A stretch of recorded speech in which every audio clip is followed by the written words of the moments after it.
Hey everyone, welcome to Keto and Crime. As promised, Stonewall. What was it? What is it? How did it lead to gay pride? And how has pride spiraled out of control since then? We're going to talk about it. But first, welcome to my channel. I do true crime, dark history, and movie and television reviews of sci-fi, horror, crime-related issues as well. So if you're new here, welcome. I also change my tree with every holiday. We are now in the month of patriotism, so this is what I'm prideful about this month, is being an American.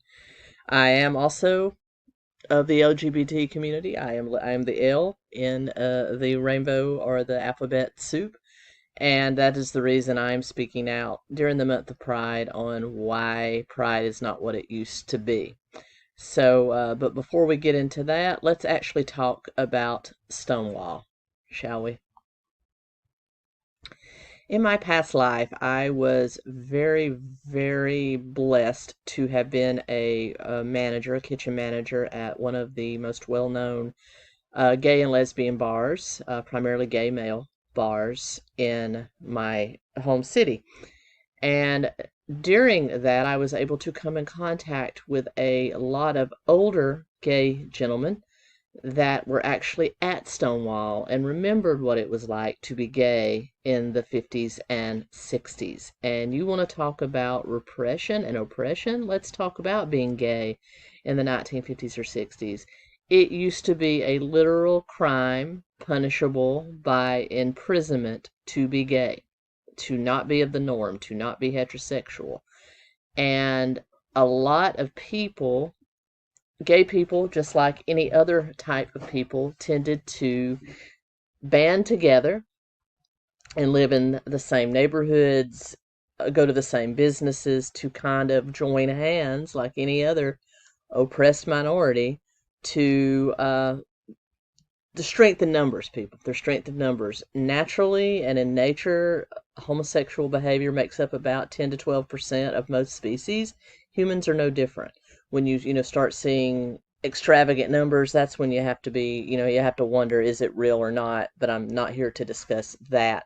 I'm just talking about how we tended to lumped together in places like San Francisco, in the Castro, which I used to work in the Castro when I lived in San Francisco, in the Greenwich Village area of New York, and in other major cities, Boys Town in Chicago.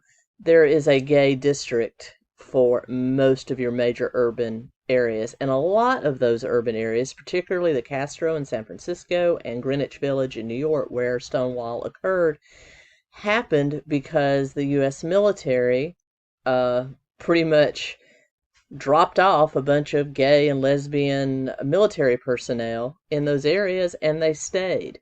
Very well documented. I mean, when I served in the military, it was don't ask, don't tell, as I think all sexuality should be in the military.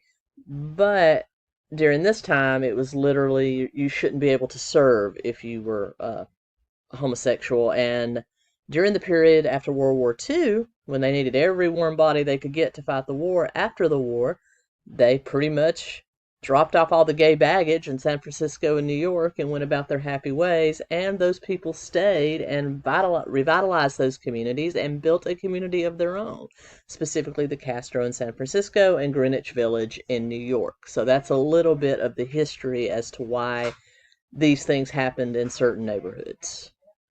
So you had things like gay bars, gay restaurants where nobody would turn you, because prior to that, and I have talked to gentlemen, like I said, that were living a gay lifestyle in the 50s and 60s. Some of them were married because you had to be, not, and that's a whole other video about whether you should marry somebody to hide it. I say no, but back then it was kind of a matter of survival.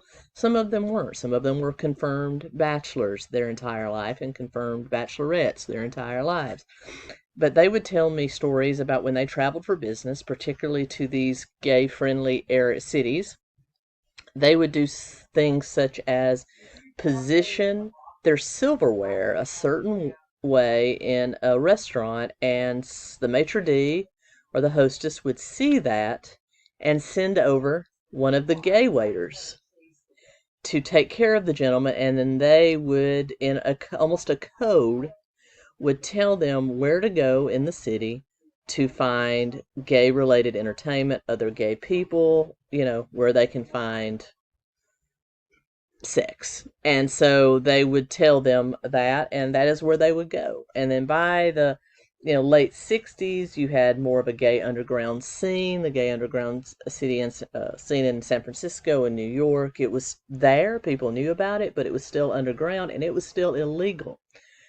So your average businessman, unless they were gay, particularly California had a lot more lax laws about that, so you had actual gay-owned businesses in the Castro. In Greenwich, Greenwich, New York, you didn't really have gay-owned gay bars. They were all mob-owned, because the mob doesn't give a flip what you're doing as long as you can bring in the money, and gay men and women have always had some money. So, because they traditionally don't have children, and you have, especially with gay men, you have two high income earners. And so they've always had a huge disposable income, and the mob saw that. And so most of the gay bars in Greenwich Village, where the Stonewall riots took place, were mob run.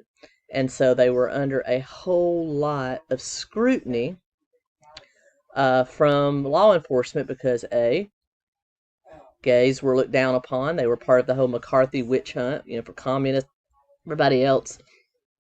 Gay people part of that witch hunt too. And because they were mob run, they were also under a huge amount of scrutiny. And that all kind of came to a head June 28th, 1969. Up until that point, it was not unusual for gay bars to be raided by law enforcement, everyone there arrested or dispersed. But it was this one particular time where things got out of hand, and the gay people that were there, there were gay men there were lesbians there were drag queens, which are traditionally just gay men that, perform as women. I'm sure there were drag queens there, and there were probably true transsexuals, transgenders there, people with true dysphoria, that is the only place they could feel at home and not be ashamed, was among gay people. And there were straight people there as well. With gender dysphoria still being a DSM mental illness, it is still in the DSM as a mental illness. Homosexuality, being same-sex attracted, was there until 1974. So all of this happened right in the middle of all of this. So pretty much you had a section of gay bars in Greenwich, New York, that were under police surveillance, and they were going to do one of their famous raids, and they took on bars in both Greenwich Village and Harlem, which, even though was a historically African-American area, also had a huge gay population. Started as a raid of one particular bar, the Stonewall Inn, located at 51 and 53 Christopher Street in Greenwich. It was owned by the 𝗳𝗏𝘂𝗍 crime family, and basically they had put thousands of dollars into this bar to turn it into a gay-friendly establishment. It was gay bars of the time were pretty. Ugh, I mean, there was no running water. It was they used water piped in from somewhere.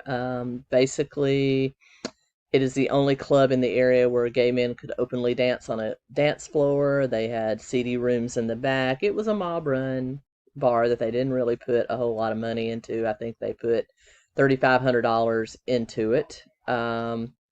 Prior, it had been a restaurant and a straight club, and so they just knew that gays would come. If they said it was gay-friendly, gays would come. And they actually had no liquor license. They used it for prostitution, both gay and straight prostitution. So imagine, this is where gay people were relegated to spend their time. All of these mob-run bars, they weren't high rent. And so basically, fast forward to June 28th, 1969. Four undercover New York City police officers, 2 women and 2 men, entered the bar through the bouncer, showed their ID. Now, the drinking age in New York at the time was 18. I'm not sure what it was then, but They also knew this bar did not have a liquor license, so it was asking for trouble. I think all of Stonewall could have probably been avoided if the mob had ran this bar legally, but they were just doing what they do and running it for the highest amount of profit, low overhead, high profits.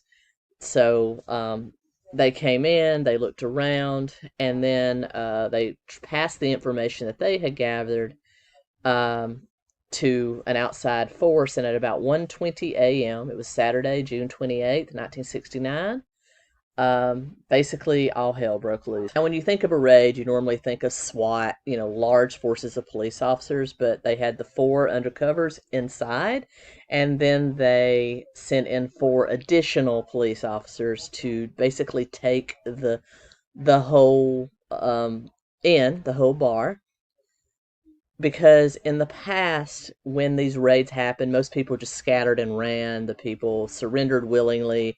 It wasn't like it was a huge thing. So they just figured, okay, the 8 of us can take this place. They entered at, like I said, just after 1 a.m. They said, police, we're taking the place. Music instantly switched off. And there were about, just over 200 people. But most of them had never experienced a police raid, and they freaked out and started basically bum rushing the police. Once they restored some sort of order, they did their typical thing of lining up the bar patrons, checking their ID, frisking them for weapons, and then either putting them into a paddy wagon to take them to jail or releasing them, and then they went about to seize the illegal liquor. But as often does, standards were not followed, and a lot of the male officers were inappropriately filling up the females, who were mostly lesbians. They didn't like that. They were also doing some inappropriate things to some of the gay men and drag queens they were arresting, and a crowd also began to form outside of about 150, kind of watching what was going on. Since this is in Greenwich, a highly gay area, the crowd outside began to grow and grow and grow. Somebody outside screamed "gay power," and someone began singing "We Shall Overcome." The song spread. People were, singing and holding hands, and it started out as a mostly peaceful protest. I know we've seen that, things like that. But then inside, word got out that people inside the bar were being beaten by the police. And then when one woman was being brought out to be arrested, a scuffle broke out between her and the officers because the officers touched her inappropriately. And basically, it kind of spread to there. Somebody screamed, "Why don't you guys do something?" to the large crowd gathered outside. The police kind of encircled the crowd, which they were vastly outnumbered by. And then it still didn't quite break out as fast as you would think. But then basically commotion ensued. Somebody threw a rock. Somebody advanced on the police. And then before we know it, about 600 people started bum rushing the cops, and it broke out into a full-scale riot that the police immediately lost control of. Trash cans, garbage, everything was being hurled at the building. Cops were being pushed around. Several people were arrested. They lit garbage on fire and stepped it through the broken windows of the club.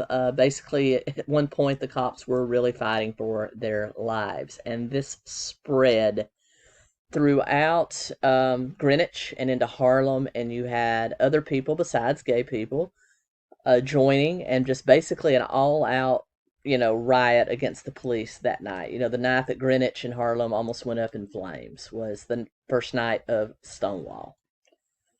And it was finally dispersed about 4 a.m. with, few injuries compared to the size of the crowd.